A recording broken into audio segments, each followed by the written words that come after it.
Breaking news చూస్తున్నాం. YS Abhishek Reddy ఆరోగ్యంపై TDP MLA Kolikapudi Srinivasarao సంచలన వ్యాఖ్యలు చేశారు. జగన్ పెదనాన్న వైఎస్ ప్రకాష్ మనవడు అభిషేక్ ప్రస్తుతం కోమాలో ఉన్నారని అన్నారు. 5 రోజులుగా హైదరాబాద్ సిటీ న్యూరో సెంటర్లో చికిత్స చేస్తున్నారు.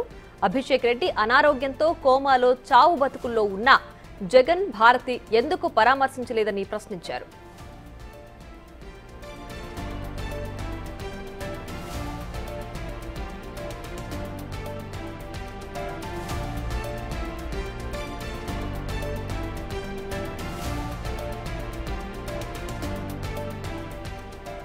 ప్రకాశం బరాజ్ని కూల్చేసే కుట్ర చేసిన నందిగం సురేష్ ను జగన్ జైలుకు వెళ్లి మరీ పరామర్శించారు. సొంత బంధువుని ఎందుకు పరామర్శించలేదని కొలికపూడి ప్రశ్నించారు. మీకోసం మీ పార్టీ కోసం పనిచేసిన అభిషేక్ ని ఎందుకు పట్టించుకోలేదన్నారు. గతంలో అవినాష్ రెడ్డి స్థానంలో అభిషేక్ ని పోటీ చేయిస్తారని పార్టీలో చర్చ జరిగింది. పాదయాత్రలోనూ జగన్ తో కలిసి నడిచిన అభిషేక్ రెడ్డికి వైసీపీలో తీవ్రంగా చర్చించారు.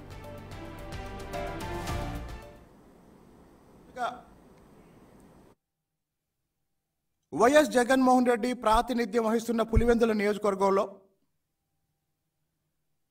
నాయకత్వం లేని సమయంలో, అంటే ఒక దశలో పులివెందుల వ్యవహారాలు చూస్తున్న అవినాష్ రెడ్డిని అరెస్ట్ చేస్తారు, జైలుకి వెళ్తారు. మరి అప్పుడు పార్టీని ఎవరు నడుపుతారు అన్నప్పుడు వైఎస్ కుటుంబం మొత్తం కలిసి ఒక యువకుడిని తెర మీదకి తీసుకొచ్చింది.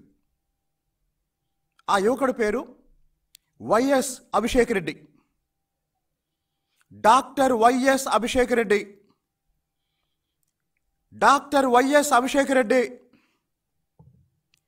జగన్మోహన్ రెడ్డి పెదనాన్న వైఎస్ ప్రకాష్ రెడ్డికి మనవడు. డాక్టర్ వైఎస్ అభిషేక్ రెడ్డి జగన్మోహన్ రెడ్డి పెదనాన్న అయినటువంటి వైఎస్ ప్రకాష్ రెడ్డి మనవడు. ఈ యువకుడు 33 సంవత్సరాల వయసున్న ఈ యువకుడు వైఎస్ అభిషేక్ రెడ్డి పులివెందుల్లో జగన్మోహన్ రెడ్డి కోసం పనిచేసిన వ్యక్తి, జగన్మోహన్ రెడ్డి కుటుంబ సభ్యుడు. రాజకీయంగా ఇబ్బందుల్లో ఉన్నప్పుడు వచ్చి ప్రచారం చేసిన వ్యక్తి. ఇప్పుడు ఈ అభిషేక్ రెడ్డి ఎక్కడున్నాడు?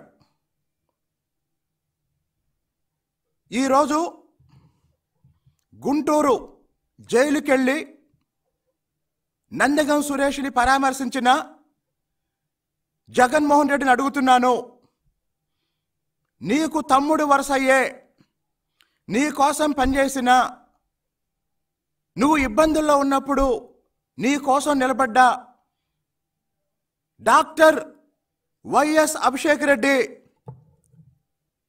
చావు బతుకుల్లో హైదరాబాద్లో సిటీ న్యూరో హాస్పిటల్లో 5 రోజుల నుంచి కోమాలో ఉన్న మాట నిజమా అబద్ధమా?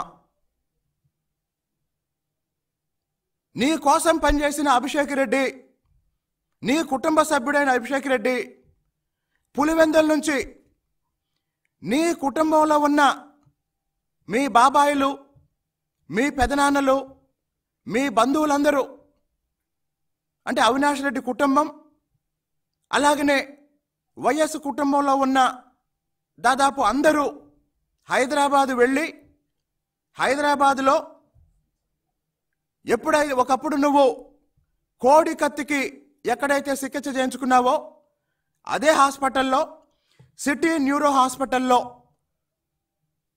చావు బతుకుల్లో ఉంటే నువ్వు కానీ నీ భార్య కానీ వెళ్ళి పరామర్శించారా? ఇక మరింత సమాచారం మా ప్రతినిధి శివ ఫోన్ లైన్ లో అందిస్తారు. శివ, చెప్పండి, కొలికపూడి శ్రీనివాసరావు చేసిన వ్యాఖ్యల్ని ఎలా అర్థం చేసుకోవాలి? ఇంతవరకు జగన్ అభిషేక్ రెడ్డిని ఎందుకు పరామర్శించలేదని భావించాలి? మొత్తం మీద చూసుకుంటే కనుక ఏదైతే పులివెందుల నియోజకవర్గానికి సంబంధించి వైఎస్ జగన్మోహన్ రెడ్డి పెదనాన్న ప్రకాష్ రెడ్డి మనవడు అభిషేక్ రెడ్డికి సంబంధించి ఆయన అనారోగ్యంతో గత 5 రోజులుగా హైదరాబాద్ న్యూరో హాస్పిటల్లో చికిత్స పొందుతున్నారు. ఆయన కోమాలో ఉన్నట్లు కూడా తెలుస్తా ఉంది. అయితే జగన్మోహన్ రెడ్డికి సంబంధించి వైఎస్ ఫ్యామిలీకి సంబంధించి కానీ, ఇటు అవినాష్ రెడ్డి ఫ్యామిలీకి సంబంధించి కానీ అందరూ వెళ్ళి మరి ఆయన్ని పరామర్శించారు.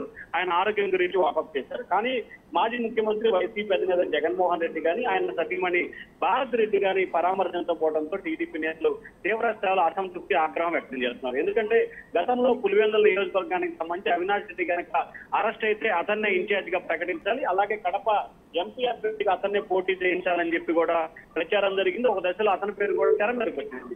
ఆ తర్వాత పులివెందుల నియోజకవర్గానికి సంబంధించి జగన్ సంబంధించి కూడా చేదోడు వాదుడుగా చూస్తూ పాదయాత్రలో నడవడం జరిగింది. అన్ని విషయాల్లో కూడా జగన్ కి పులివెందుల నియోజకవర్గం విషయంలో పూర్తి స్థాయిలో అండగా ఉన్నాడు. కానీ అటువంటి ఎందుకు పరామర్శించలేదు అనేది కూడా ఇప్పుడు పెద్ద చర్చనీయమైన పరిస్థితి కనిపిస్తా ఉంది. అయితే అభిషేక్ రెడ్డి విషయం సంబంధించి జగన్మోహన్ రెడ్డి ఎందుకు ఇలా ఉన్నాడు అనేది మాత్రం వైసీపీ నేతల్లో టీడీపీ నేతల్లో అంతుబాటుని ప్రశ్నగా మిగిలింది. మరొక వైపు ఏదైతే వైఎస్ వివేక హత్య కేసుకు సంబంధించి కూడా అభిషేక్ రెడ్డి, అవినాష్ రెడ్డి అలాగే జగన్మోహన్ రెడ్డికి వ్యతిరేకంగా వాంగ్మూలం ఇచ్చారని చెప్పి కూడా గతంలో ఆ కుటుంబంలో కొంత దుమారం వేసింది. ఆ దుమారం నేపిన ఇది విషయం బ్యారేజ్ వేసుకొని ఆయన ఈ పరామర్శకు వెళ్ళలేదని చెప్పి కొంతమంది నేతలైతే ఆరోపిస్తున్నారు. దీంట్లో ఏది వాస్తవం ఏది అవాస్తవం అనే దానికి సంబంధించి క్లారిటీ లేదు. కానీ మొత్తం మీద అభిషేక్ ని పరామర్శించకపోవడం మొత్తం రాజకీయంగా దుమారానికి దారి తీసింది. Right Shiva, thanks for the updates.